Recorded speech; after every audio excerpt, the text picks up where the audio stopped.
Hello everybody, this is Sebastian Furtado and welcome. Before anything else, I'd like to say Happy New Year and I hope you had a beautiful holiday season, Christmas, if holidays, however you choose to call it.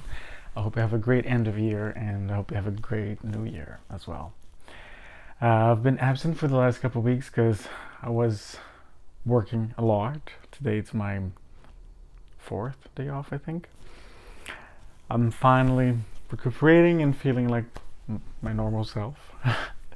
And last night I was talking to a friend about Mademoiselle, and I realized that I haven't talked about this perfume yet, or any Le Petit Robe Noir for that matter.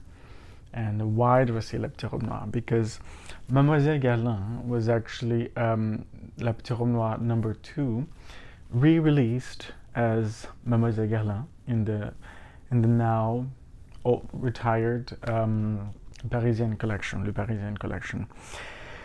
So that collection consisted of perfumes that had some success, that were something else initially, then brought back, then killed off from whatever they were, and then brought to that collection with a different name. The only one that didn't have a different name was Mon Précieux Nectar, because that was originally called Mon Précieux Nectar, but it was a very limited edition, very expensive limited edition, and with this beautiful Baccarat fountain bottle, and then it was brought back to Le Parisien collection as Mon Précieux Nectar, which I don't think I've talked about that one either. I have to because I love that perfume. And so Mademoiselle Guerlain was launched as Mademoiselle Guerlain in 2011. No, 2014. I actually have it here. So the original La Petite Robe Noire, which I have, it's the one that looks like a very infant dress. Yes, it's a very cute little dress. So this is the very original La Petite Robe Noire. It was released in 2009, and interesting enough, the perfume credited for creating this perfume, at least on Fragrantica, is Delphine Jauch. But then the La Petite Robe Noire number 2, which is this one in a different bottle, this one right here, which actually I don't have this. I've never actually seen this bottle. It's not an easy bottle to find. Came out in 2011, so 2 years after, maybe less than 2 years, depending the month that the first Le Petit Robe Noir was released. And then the third one, so Mademoiselle Guerlain, was released in 2014. So, and Thierry Vasset is credited for creating the number 2, which I would say makes sense because it's not really connected to Le Petit Robe Noir. It doesn't really have. It makes sense why they would have canceled it, why they would have taken away from the Le Petit Robe Noir line, because to my nose, it shares very little to no resemblance at all to the Le Petit Robe Noir line, to the first one. None at all. So pretty. It's so pretty. One of the reasons why, well, you can see we've worn quite a bit of it, and my husband wears this a lot more than I do, but I love it too. It's so comforting. It's delicious. It really is. And I'm trying to see what in here actually relates to Le Petit Robe Noir, because maybe a little bit of the cherry. Maybe there's some cherry in here, but it's powdery and it's green, but it's very rosy at the same time. It doesn't read Le Petit Robe Noir at all to me. this goes very much in the profile of classic Guerlain. You know, the classic Guerlains. Even, actually, if anything, this makes me think more of Mon Précieux Nectar than La Petite Robe Noire. Because he has this almondy facet in here as well that I don't detect at all in La Petite Robe Noire. This green that I guess reads galbanum. It's a beautiful, dense green, but it's fluffed by a lot of other things. So it has this fluffy aura, this fluffy pinkish aura. But the green is quite present in here. It's like the center of it, and then it has like a lot of other things around it. Apparently there's a marshmallow. People mentioned marshmallow in here. I don't, at least right now I don't get any marshmallow or anything. So the notes in here are supposed to be galbanum. Oh yes, and that I do get. This beautiful stem, you know, of green, like right in the middle of it. Bergamot, orange, lemon, iris, marshmallow, orange blossom, violet leaf, vanilla leather musk.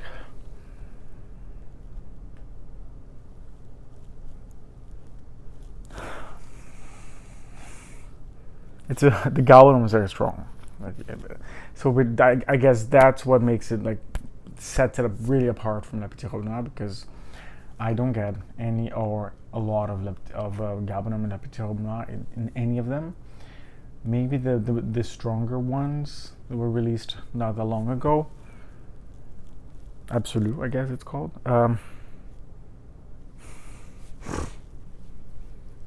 See if I can get, because like getting it. Yeah, because it's the greenness is very present in here. I don't really know how to explain this properly, because it makes sense why they took this from the La Petite Robe Noire line, because it doesn't have, like I said, a strong association with La Petite Robe Noire at all. And this makes me think of Nuit d'Amour, which is also, actually, let me check that one here. Nuit d'Amour. And the notes on La Petite Robe Noire 2, yeah, which are very, very similar. But let me check Nuit d'Amour. I don't remember actually not what Nuit d'Amour was before it was brought to this collection. Yeah, but Mood doesn't have the greenness that this one has, I guess, but the powdery aspects are very present. So this is a very green in the opening, at least. Yes, now that green, super green aspect, but it's not like a dark green like the mossy style. It's like it's a beautiful galbanum style of green. It's not that, you know, dense and heavy and dark. It's more to that. I'm trying to get the shade. I have this Grinch mug here. It's more like this kind of shade of green. You know, like the Grinch kind of green. That is shade of green. So this type of green, and a little bit lighter, I guess. But it's vibrant, and it's very vivid. But now it's starting to be subdued by the other.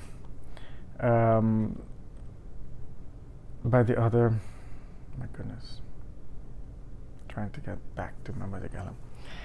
But the other notes, so the powdery aspect of it's here since the opening, and then but now the citrus, I guess, fades away really fast, It stays very short, like it's very shortly lived. And now, what do I get now? It's starting to become sweet, sweeter, I should say. So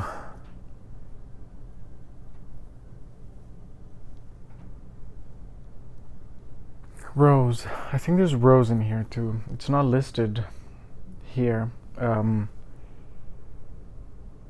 I get a little hint of rose here somewhere. And the iris too. The iris is starting to come through more and more.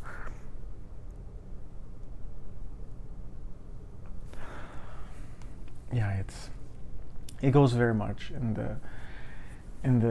the realms of the classic Guerlain and what you would expect from a classic Guerlain. This is beautiful, almost like from another time kind of perfume. It's very classic, very classic. Very different from La Petite Robe Noire, because La Petite Robe Noire reads more juvenile to me, more youth, and this, it's a step above. It's a step up. Not that it's not youthful. It is youthful, but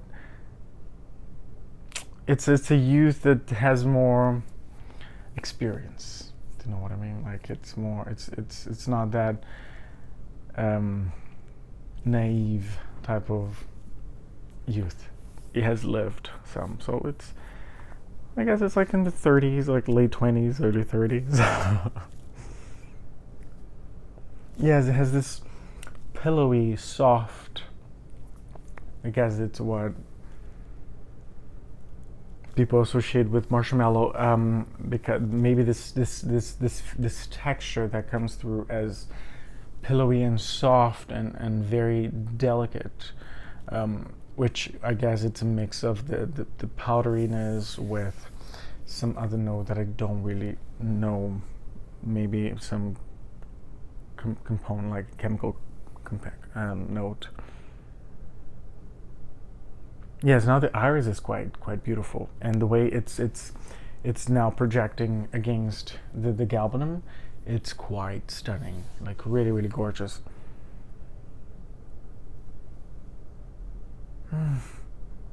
It is delicious. It's a very good perfume. We have this, and we have a second bottle. We have a backup, but since this is hard to find these days, we're just going to try to use it sparingly, because it's a very special perfume. It's really, and the after smell, you know, that lingering scent that stays in my nose after I remove my hand, it's that very soft and whitish, the pillowy thing that people associate with marshmallow. I don't know how actually marshmallow would be able to be translated to a scent, actual marshmallow note. Maybe as because literally sugar, egg white, I think, and gelatin. So I don't really know how to. Well, I don't know, but there's something in here, and also in other perfumes that translates as marshmallow, which I guess is more of the texture, as I said earlier. And as time goes by, in the dry down, it becomes the green. The green aspect is almost to the backstage at this point. The iris, the orange blossom, and the more delicate notes are more predominant now. Especially the powderiness. It's super powdery now, and delicate and slightly angelical. That's a good word for it. It's so dainty in a way. It's a very, it's a very dainty perfume.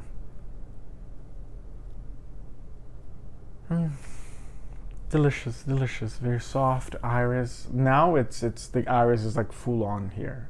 It's like galloping through, and it's just like, hello, I'm Iris, and I'm here. So yes, lovely perfume.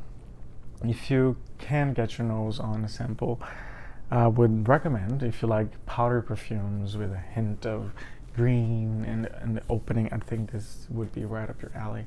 Um, I don't recommend blind buying, especially because I don't know how much these are going. This perfume is going for these days. I don't think people are charging cheap for it.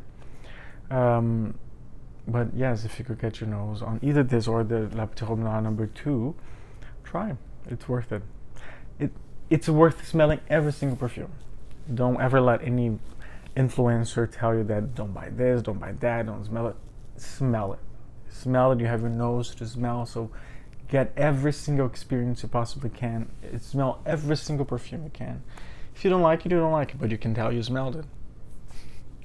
Hope you have a wonderful day wherever you are in the world. Thank you for watching. I really appreciate it. Thank you for spending time with me. Bye bye.